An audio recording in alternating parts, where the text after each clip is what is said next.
Olá, sou Aldo Albuquerque, sejam bem-vindos ao canal Neurotransmissão. Hoje eu trouxe um tema que é a Síndrome de Guillain-Barré. Fiz essa aula voltada para profissionais da saúde, mas se você é um curioso ou conhece alguém que teve a síndrome também, quer saber um pouco mais, acompanhe até o final. Muito prazer, certo? Vamos começar aqui essa aula, espero que vocês estejam com o cafezinho aí do lado para acompanhar essa discussão.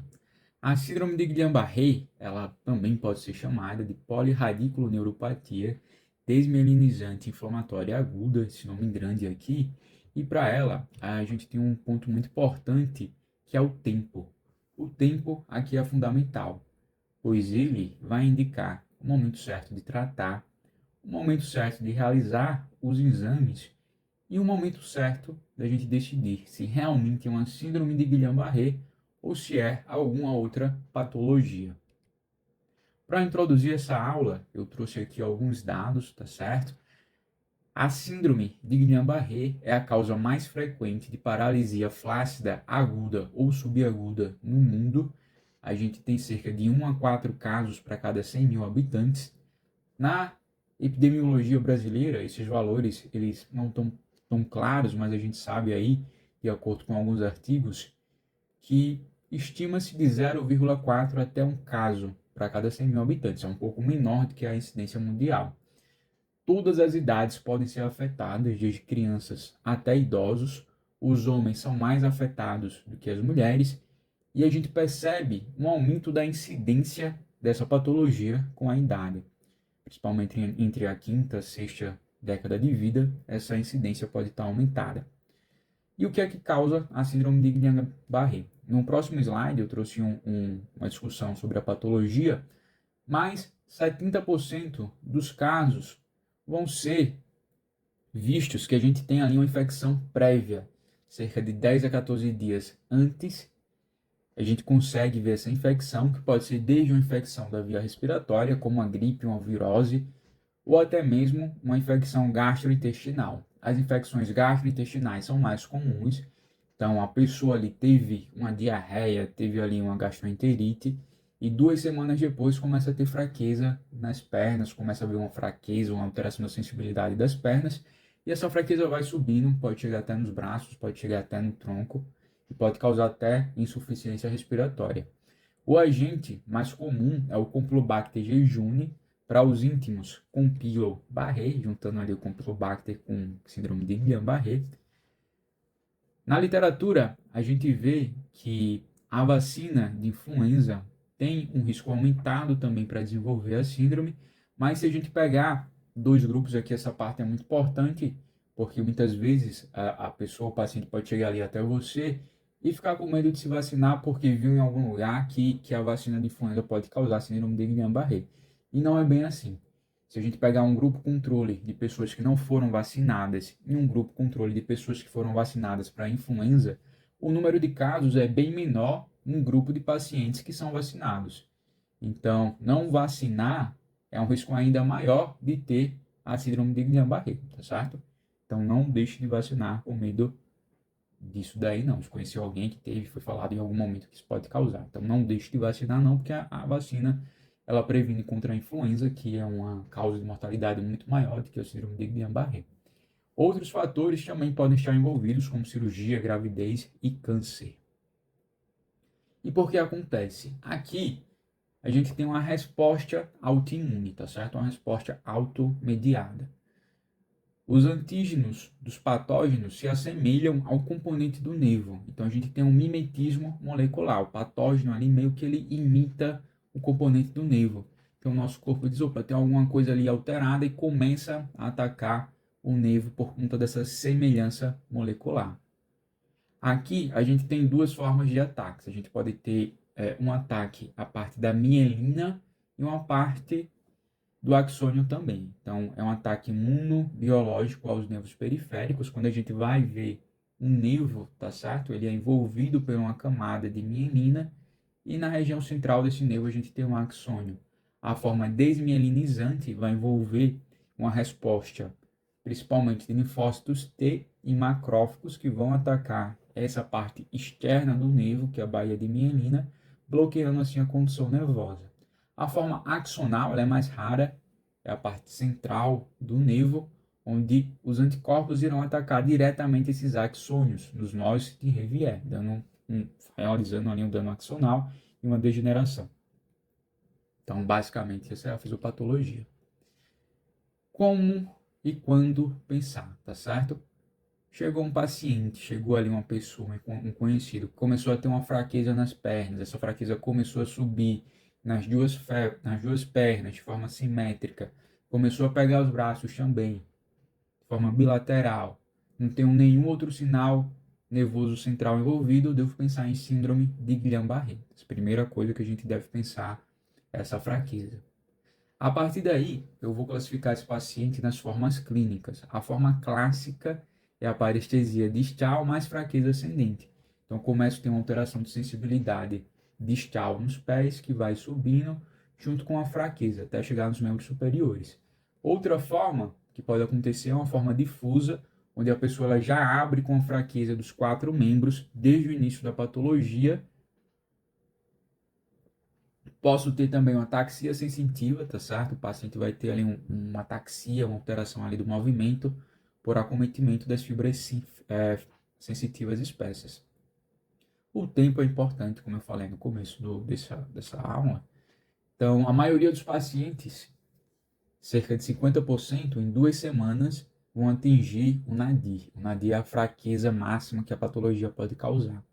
Contudo, alguns pacientes podem demorar ali até 4 semanas para atingir essa fraqueza máxima, tá certo? Se passar de 4 semanas ou acontecer antes de 24 horas, eu devo pensar em alguma outra patologia. Isso daqui não está aparecendo síndrome de Guillain-Barré, não. Levantar uma anteninha ali e ficar atento para não comer bola, tá certo? Bom, aqui são os sintomas, além da fraqueza, que vai envolver o quadro, tá certo? A gente vai ter uma disfunção autonômica que vai estar presente em até 2/3 dos pacientes, 66% vão ter. A arritmia é a disfunção mais comum. A taquicardia sinusal está presente na maioria dos pacientes com desautonomia, mas aqui eu devo levantar aí a minha atenção para as bradiarritmias, que normalmente tendem a ser mais graves. Se eu estou com um paciente com síndrome de Guillain-Barré e bradiarritmia, na prática clínica tem um reflexo que pode ser testado, que é o óculo cardíaco, onde a gente faz a compressão do globo ocular e o paciente desenvolve bradicardia. Ele pode ajudar a prever, pode ajudar, tá certo? Essa bradicardia severa. A labilidade da pressão arterial pode acontecer, então pressões muito altas ou muito baixas podem estar presentes, e uma cardiomiopatia que costuma ser transitória também. 66% dos pacientes vão ter dor lombar, é a principal região acometida, muito importante. E os reflexos, quando a gente pega lá o nosso martelinho ali de Babinski para testar, a gente vai ver que o paciente não tem reflexo. Esse reflexo está muito reduzido. Isso acontece também com a sensibilidade vibratória. Colocamos lá o diapasão, o paciente não consegue sentir, vai subindo de nível e tem essa alteração, certo?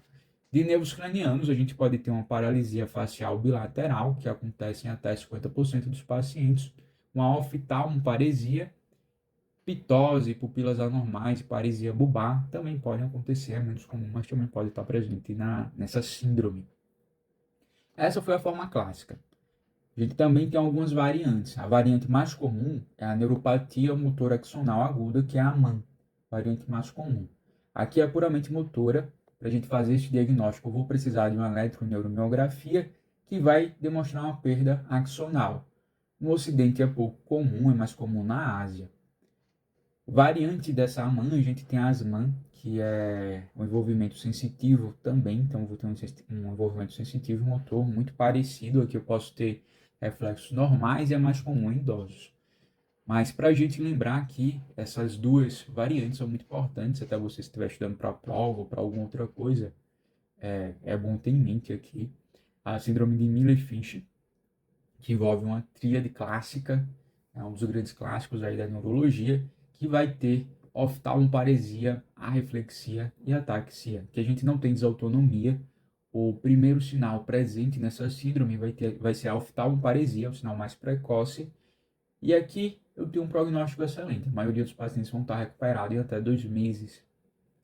Outra síndrome clássica é a encefalite de tronco de Pike-Staff, muito parecido com o Miller-Fish, certo? A diferença aqui é encefalopatia. O paciente vai estar encefalopatado e a encefalopatia rebaixa, que eu vou ter uma alteração bem importante no nível de consciência, vou ter sinais piramidais, vou ter alteração no tronco cefálico na imagem, acaba sendo alguma patologia mais grave, mas é menos prevalente. A forma faringocéfico-braquial é pouco comum, vai acometer mais a reflexia dos membros superiores, tende a ter uma fraqueza orofaringe céfico-braquial que também costuma ser rápida, mas tem uma boa recuperação. Parecido ali com a síndrome de Miller-Fish, faz parte do mesmo espectro ali clínico. E como é que eu vou fazer o diagnóstico? Certo? O diagnóstico é clínico, chegou um paciente com sintomas clínicos, fechado o diagnóstico da síndrome de Guillain-Barré.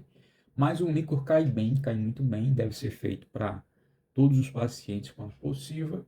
E a eletroneuromiografia é outro exame muito importante também.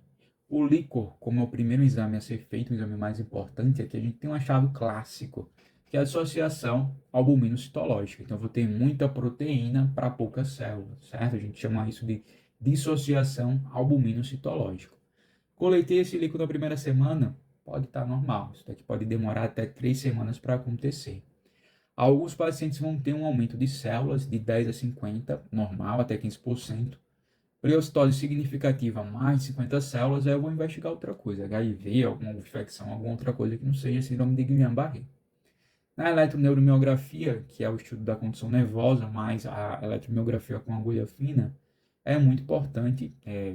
Às vezes a gente não consegue fazer o exame, mas se disponível no serviço, o paciente conseguir fazer, ele vai diferenciar as formas desmielinizantes das formas axonais, ajuda a excluir outros diagnósticos e também ajuda no prognóstico, porque eu vou saber como está o acometimento daquela fibra nervosa. O tempo aqui, muito importante também. Fiz a eletroneuromiografia na primeira semana, pode ser que esteja normal, tá certo?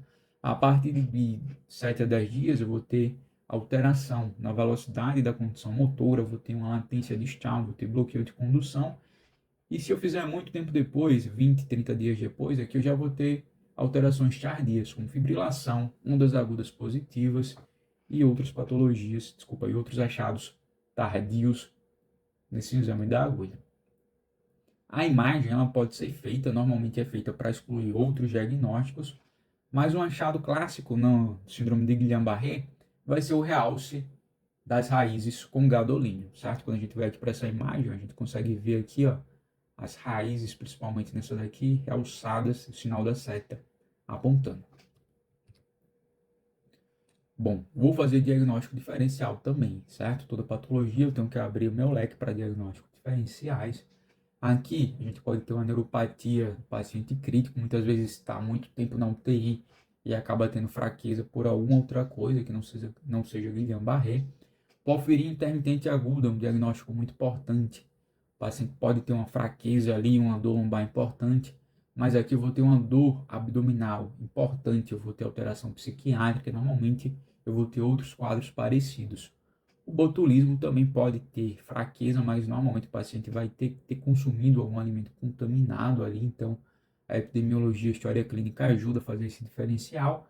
A deficiência de tiamina é muito parecida, tá certo? O paciente normalmente tem fraqueza ascendente progressiva, mas aqui é um quadro crônico. Muitas vezes o paciente etilista crônico vai ter essa deficiência de tiamina ao longo aí dos anos e é diferente do que a gente vê no Guillain-Barré. E as infecções por HIV também podem causar polineuropatias e podem entrar aí nesse leque de diagnósticos diferenciais. São vários diagnósticos diferenciais, aqui eu deixei uma tabela, mas são diversos. Abordagem e tratamento, tá certo? Aqui é um dos pontos mais importantes a serem discutidos. Como eu falei, o paciente, ele pode ser um paciente crítico e o ideal é a gente tratar esse paciente em um leito de UTI. Aqui eu posso ter disfunção autonômica, o paciente pode ter alteração do ritmo cardíaco, essa pressão pode subir ou cair demais. A função respiratória, a insuficiência respiratória grave pode acometer até 30% dos pacientes. Então, eu tenho que monitorizar esse paciente, ver a sua função vital, ver a sua função respiratória, a sua capacidade vital forçada, a sua pressão respiratória máxima e mínima. Isso vai me dar critério se eu vou entubar ou não esse paciente. Além dos sinais clínicos de insuficiência respiratória, que estão na nossa cara, né? Dispneia, musculatura acessória, o paciente ali puxando ali, musculatura acessória da região torácica, taquipneia, uma gasometria alterada. E se eu quiser graduar, tem a escala IGRIS, que eu posso graduar o risco dessa ventilação mecânica, discutido aqui mais na frente. Quando levar esse paciente para a UTI? O paciente está crítico ali, vou tratar ele na enfermaria, vou tratar na UTI. Se esse paciente tiver uma fraqueza muito rápida ali, começou 2, 3 dias, já está fraco dos 4 membros, o paciente vai para a UTI. Teve disfunção autonômica, está com dificuldade para engolir, dificuldade para falar, dificuldade respiratória, UTI, tá certo? E a escala EGRIS ali maior do que 4 também, a gente vai ver, o paciente vai para a UTI.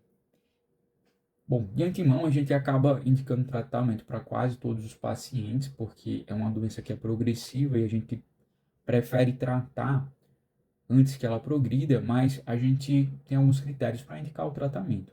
Então, incapacidade de caminhar de forma independente, mais de 10 metros, uma fraqueza com progressão rápida, uma disfunção grave autonômica, uma parada da deglutição e uma insuficiência respiratória, certo? Vou indicar o tratamento para esses pacientes.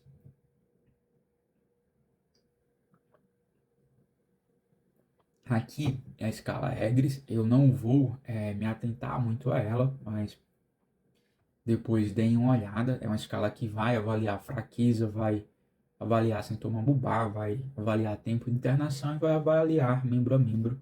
Ela é complementada com outra escala, a MRC, que avalia o movimento e a força de cada membro. E como eu trato? Tratamento da síndrome do Guillain-Barré é imunoterapia. Eu posso usar tanto a imunoglobulina humana venosa como a plasmaférese. As duas são terapias igualmente eficazes, certo? Depende muito de serviço para serviço. Tem serviço que tem a imunoglobulina com mais facilidade, tem serviço que tem a plasmaférese com mais facilidade. E aqui a gente costuma tratar com imunoglobulina por facilidade do serviço mesmo. O tempo, mais uma vez, é muito importante. Eu devo iniciar esse tratamento em até 20 dias ou 4 semanas se eu optar por uma plasmaférese, certo?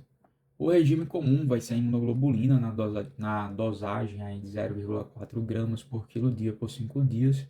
Corticóide não é indicado, pelo contrário, pode piorar esses quadros, porque é uma doença autoimune que a gente não tem quadro inflamatório. E na gestante e na criança eu vou tratar igualmente, tá certo? Vou tratar com imunoglobulina, eu só faço o ajuste ali na dose, sem problema nenhum. Algumas considerações importantes sobre a evolução e prognóstico. Então, tive Guillain-Barré, vou melhorar? A maioria dos pacientes melhoram, tá certo? 40% desses pacientes vão demorar mais de 4 semanas ali para melhorar, e eu não repito o tratamento, então o paciente não melhorou depois de 4 semanas, não é indicado fazer uma nova pulsoterapia com imunoglobulina, uma nova sessão de plasmaférese. A recorrência, ela é rara, ela varia de 2 a 4%, mas é rara. Caso o paciente continue piorando, tem uma fraqueza aí que demore mais de 8 semanas, eu devo pensar em uma polirradiculoneuropatia inflamatória crônica, que é outra patologia. Aqui, repetindo, a eletroneuromiografia vai levar para esse diagnóstico também. É um paciente que muitas vezes vai estar acamado durante 4, 5, 6 semanas, então devo fazer profilaxia para trombose venosa profunda. E a gente viu que até 70% desses pacientes vão ter dor intensa. Então, as drogas que modulam essa dor neuropática podem ser utilizadas.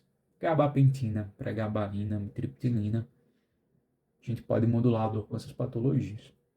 A mortalidade pode chegar até 7% e quando ocorre, normalmente é por insuficiência respiratória ou desautonomia. Os pacientes podem demorar até 1 ano para recuperar a sua funcionalidade. Na literatura tem relato de até 5 anos, mas na prática clínica a gente vê que é menos de que isso, certo? Menos de 6 meses com fisioterapia, intensificando fonoaudiologia, esse paciente ele tem uma recuperação aí em um tempo mais breve, 6 meses até 12 meses. Essas foram as referências que eu utilizei para essa discussão. Se inscreve aqui, deixa os comentários, qualquer dúvida, se quiser tirar, deixa aqui que a gente pode criar outro vídeo para discutir também, certo? Até a próxima.